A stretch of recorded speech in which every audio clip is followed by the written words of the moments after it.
New intro. So much love and appreciation to those of you who have been with me for the 2 year period plus that I've been doing this. Thank you for showing your love and support to the channel. And to anybody else who is brand new to the platform and you would like to support the channel, also, you can do it by way of Patreon, Anchor, the clothing store, and also the shoe shop that is listed in the comment description below. And again, thank you to any and all of you guys who have been here to support this channel during the 2+ year period. I wouldn't be able to do what I do every single day without you.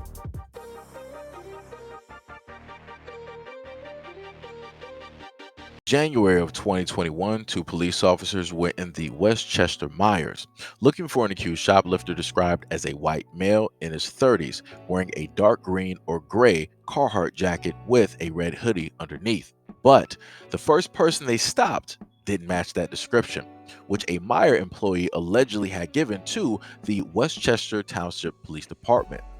It was a 60-year-old black man by the name of Eric Lindsay, who was wearing an orange down coat and a brown hat and a tan scarf. He had stopped at the Myers on Tylersville Road after work that evening. It's not entirely clear why the officers approached Lindsay, who had sued the officers and Myers in Butler County Commons Plea Court.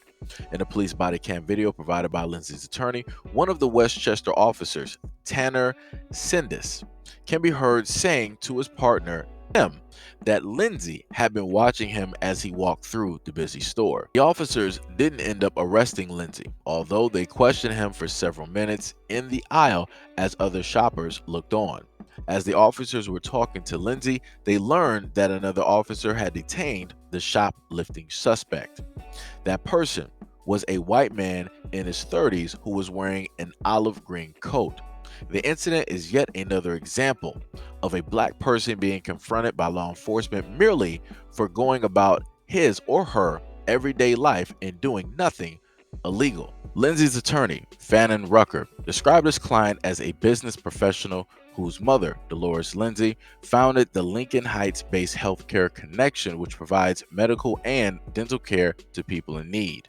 Essentially, Rucker stated that the officers responded to a report of a shoplifter, saw a black man, and they went to him. It's very similar to other incidents in recent years during which police officers were called to investigate black people who were doing nothing wrong. In one local incident back in 2018, a realtor and the man that he was showing a house to were held at gunpoint and detained briefly by Cincinnati police officers. A neighbor had reported the house showing as suspicious. The lawsuit surrounding that incident led up to a $151,000 settlement with the city. The lawsuit filed on behalf of Lindsay states that a Meyer manager was present while the officers questioned Lindsay. That manager, Lindsay's lawyer stated, should have immediately realized that Lindsay wasn't the white man that they were looking for. The lawsuit also states that the manager did nothing to prevent or stop the unconstitutional detention. The body cam video also shows Lindsay telling the officers that he walked into the store several minutes after they did.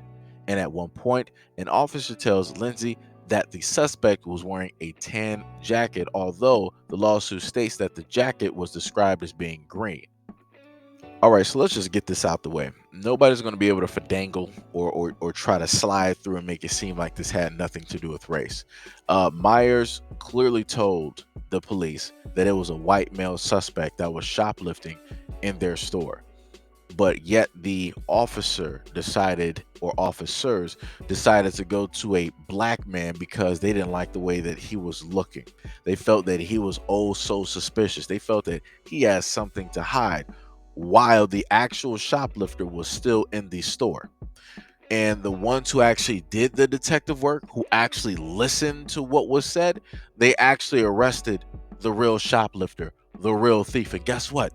He ain't black. He don't even look black. He can't even get mistaken for black. But yet, police still went to a black man who did not even fit anywhere near the description. You can clearly see the two side by side. On the left, you have Mr. Lindsay, who was the black man, and to the right of Mr. Lindsay, you see the thief, the suspect, the criminal, the real one who was stealing from the store, not Mr. Lindsay. Like I said before, no matter what black people do in America, it will never be good enough. Black people are only seen as criminals, villains, and suspects. Black people will always, if ever, be vilified in the United States of America. Black people will always be seen as the boogeyman in the United States of America, because that has been one of the greatest psychological war uh, type of brainwashing mechanics. Trying to put some words together here, right? That they use here, right? This is how they weave their tall tales in their stories. This is how they get their kids scared at night, right? This has been the same things that they have stated even in movies from the early 1900s and so on. It was always the black man doing the crimes, and it was always the white man coming in to save everybody. That was the story that they always wanted to run with. They always made themselves the saviors, right? Even though they're both the heroes and the villains at the same time, right? Underneath the same mask and the same clothing. The craziest thing. But yet you're still going to have some people that's going to say that this had nothing to do with race. Maybe the police misheard them. We don't know what type of work schedule they have. We don't know what type of stress they're under. We don't know what type of call they just came from, right? They'll list every excuse above and below the moon in order to justify the racist and discriminatory actions that the police showed to Mr. Lindsay and us. Like I said, the real suspect in this, the real thief, is white. Just like the same ones who ended up taking America away, right? The continent from the indigenous people and throwing them directly into extinction. Now, I'm pretty sure some people might have an issue with what it is that I'm saying, but you know, it's the truth. And we know it's the truth, because without the indigenous people being here, any of the pilgrims, the pagans, any of the European descendants, they would not have survived a year or more in the harsh winter conditions that were being provided during that time. That was pretty much wiping them out. So like I said before, you know, it is what it is. It's within the DNA. It's woven like a quilt. Nice, snuggly, and warm. That's racism in America. It's a very beautiful, multicolored quilt. You don't know where the racism is going to come from, but you know, if you're black, it's coming. But you know, this is just a everyday of every day.